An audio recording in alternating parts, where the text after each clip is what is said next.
আজকে আমরা কথা বলবো ইউনিভার্সিটির 4 বছর আপনি কিভাবে কাজে লাগাবেন। 4 বছর বসে থেকে কোনো নেটওয়ার্কিং করলেন না, কোনো ব্র্যান্ড তৈরি করলেন না, কোনো হাই ইনকাম স্কিল বের করলেন না, কোনো ডিজিটাল স্কিল শিখলেন না। তো 4 বছর পরে আপনি জিরো।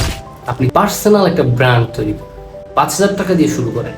আপনার না চলুন, কিন্তু আপনার এক্সপিরিয়েন্সটা হবে। আপনি 10টা টি শার্ট দিয়ে শুরু করুন। সিজিপিএ মেনটেন করতে হবে প্রথম 2 বছর।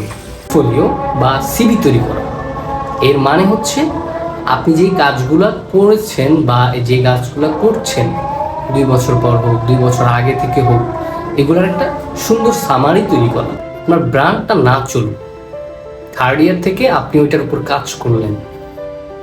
যেমন ধরেন একটা এজেন্সি হোক, অনলাইন বিজনেস হোক, ওইখানে কাজ করলে আপনি ওই সেক্টরের প্রত্যেকটা জিনিস সুন্দরভাবে শিখতে পারবেন।